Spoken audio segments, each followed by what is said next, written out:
What's going on, shoe fanatics? Welcome back to the channel. Thank you for joining me. I got another release today, and I think it's probably one of the most anticipated pairs for 2025 of GRs. That makes sense because, as we know, Jordan Brand's been dropping a lot of heat, a lot of collabs. The vault has been opening up, but we have an original colorway, kind of an original colorway dropping. And I really do think people are going to be excited for this one. Let's go ahead and get right into it.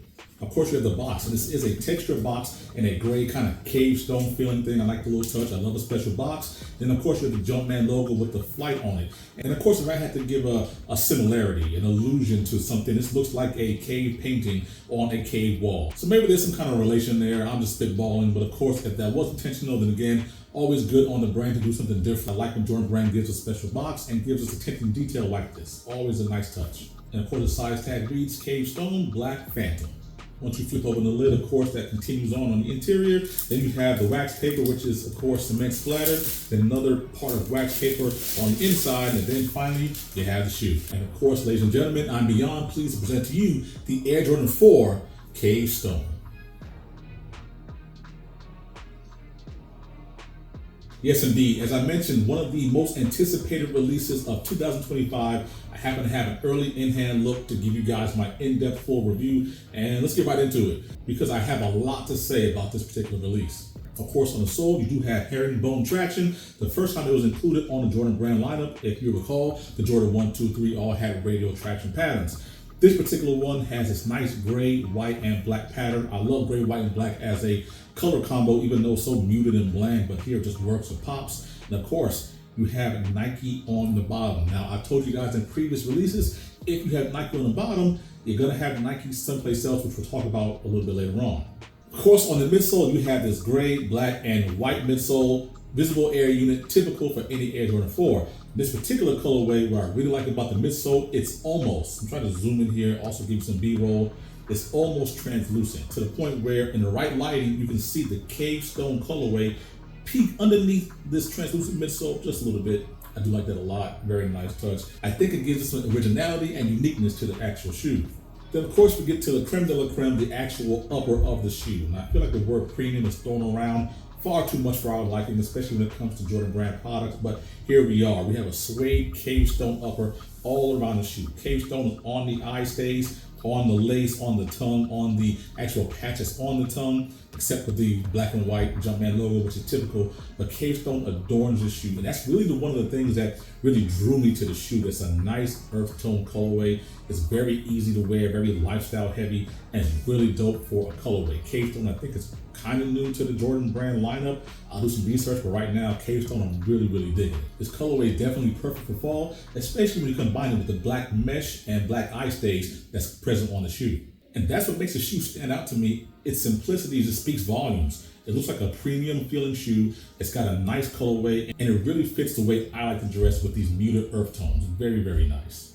Hopefully the camera will pick this up. As I rub my finger on the actual toe cap, you should see some sway movement, some motion in the ocean. Again, I'm always a fan of when Jordan Brand puts premium materials on their kicks. Now, as I mentioned, on the actual heel tab, Nike Air, which is a new thing I believe the brand is pivoting towards. In the past, Nike Air was traditionally reserved for OG colorways and or special editions, collabs, things of that nature. Any other time we have a general release, regular colorway, you got the Jumpman logo. But I believe that Jordan Brand's on record saying that going forward, they're going to want to have Nike Air on the heel tab more and more often. Now, depending on whether or not you're a purist, this may kind of grind your gears a little bit. You may want things back to the way they used to be, back when Nike Air was separate from the Jumpman logo. But remember, the Jumpman logo only came because at the time when I believe Gentry Humphrey took over the brand, he wanted to separate the Nike from the Jordan Brand side of it. And the best way to do that was to remove Nike Air or Nike branding from the shoe itself. From the Jordan 7, I believe, on up, you never got another Nike Air branding on any Jordan silhouette. But here, 2025, the year of our Lord, we are now returning to Nike Air back on the shoe. And it depends on, again, like what kind of person you are. If you're a purist, this may upset you, but if you're a big fan of Nike Air on non-OG releases, this is the shoe for you. But beyond that, no spare pair of laces with the shoe, Nike Air branding on the actual insole, and that's about it for the shoe itself. And that's just for the construction and materials and makeup of the shoe. But there is a massive elephant in the room, and I think we should talk about it. Since the last year, year and a half, 2 years, it's been well known that Nike and Jordan Brand are opening up the vault. They're taking a lot of the classic shoes, bringing them back for re-release. They're taking some things that were highly sought after, rare, hard to obtain, and they're making them for consumption. We got the Shattered Backboards coming out in a couple of weeks. We have the Undefeated 4s coming out for general consumption in a couple of weeks. And so I would be remiss if I did not mention that the Air Jordan 4 Travis Scott Friends and Family version kind of looks just like this. I mean, give me a minute. This is the retail version of the Air Jordan 4 Travis Scott. As you can see, it's got some nice materials, and I actually beg to say that the cave stone materials are a little bit better, but there are some nice little touches on it. Speckled on the actual wings, speckled on the back, and again, look, there's actually a Jumpman, and the other one says Cactus Jack, but not about this shoe. And of course, the whole branding, the whole mystique behind Travis Scott and his releases.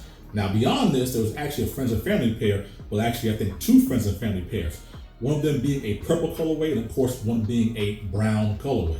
So at some point, you can imagine you take this shoe and this shoe, put them together, and you got your Friends and Family colorway. And over the last couple of years, we keep getting these releases that, and I hate to bring this word back into the lexicon, but we kept calling them poor man's. A poor man's Undefeated was the green craft that I have there somewhere. These poor man's something poor man's, and I really don't want to bring this up. But anyway, we got these releases where they look something like, similar to these high dollar, high value, rare shoes that only the best collectors ever had. And then for the rest of us GR release collectors, we got something like this.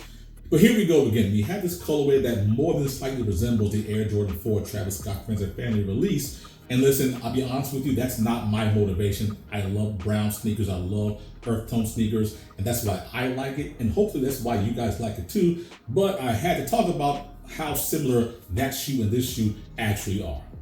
To be honest, that shoe's almost an impossible grail, except if you're the best of the best collectors or your pockets are deep enough. And that's where this shoe kind of steps in to fill that void. And if you don't care about that kind of thing, that's actually great.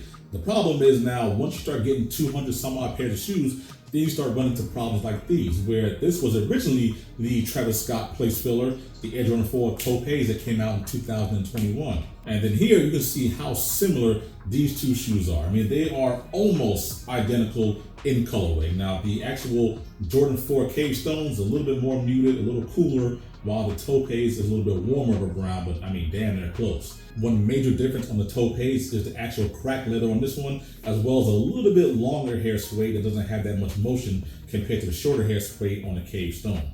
Obviously, other than that, you actually do have infrared on the shoe, giving it that kind of breakup look. And just so you guys know I'm not lying, of course, you have the Jumpman on this inline release version. So this is where we're going. Nike Air now is coming on GR releases as opposed to the Jumpman logo. But real quick, I'm curious, let me know down in the comments, which of these do you like the best? Initially, my plan was also to swap a black lace in here, which I no longer think I'm gonna do because I have this already and I actually forgot about it, to be honest with you. But I'm gonna keep this with a black lace in, keep this with the Cave Stone lace in, and we'll see from there. Always try to give a word of caution because as a collector, you run into this quite often. Here you go, you have these 2 pairs of shoes out of the 200 something I have. And then you got more brown shoes, more Nike Air on the back. You know, I don't know. Just, here we are. Not to mention, apparently, Alma Meniere has another Air Jordan 4 in another brown colorway, I believe, supposed to be coming out sometime in December of this year. So we are going to be inundated with brown Air Jordan 4s, probably with Nike Air, probably with some kind of different or premium materials. And hey man, I'm here for it. I'm not gonna lie to you, I'm here for it, bro. I'm here for it. But yeah, tell me down in the comments right now, which of these would you say you would like the most? The Topaz, the Cave Stone, Alma Meniere in iron ore colorway, or the fossil Alma Meniere, man. Like, I like all of them. Don't make me pick. Like, pick between my kids. As far as sizing is concerned, remember that Jordan Brand did tweak the Air Jordan 4 just a little bit to give it more true to OG specs. So you're gonna get a sleeker toe box, which means it may squeeze on your pinky toe a little bit. So if you choose to go up half a size, nothing wrong with that. Me personally, I did go true to size. I like a snugger fit, so that's what I did. That's what I'm gonna continue to do. As of right now, because there's been so many pushbacks, so many moving pieces, the Air Jordan 4 Cave Stone is set to release on September 6th, 2025 for a retail price of $215. I'm not sure if we're getting full family sizing or not, But either way, the shoe comes out in a couple of months. You have some time to decide if you want to pick them up. I know even if I didn't have this channel, these would definitely be a must cop for me. I'm not particularly sure where they're all going to release, but they should be releasing on sneakers and Jordan brand retailers as per usual. So I don't think these should be too hard to get, but you know, I'm not one to tell people sleep on stuff and then it's sold out, or tell you to buy it, then you could get it on discount later. So just proceed with caution. Whether you're wearing, collecting, let me know down in the comments again whether or not you plan to pick up the Air Jordan 4 Cave Stone and whether or not you think it's one of the most anticipated releases of the year. Again, everybody, thank you for watching. I have been Jay Shoe Fanatic. This has been the Air Jordan 4 Cave Stone. Let me know down in the comments, do you plan to pick this shoe up? Are you going to get it on release? Are you going to get it for sale? Let me know how you feel about this shoe either way. Until the next one, I'm out of here.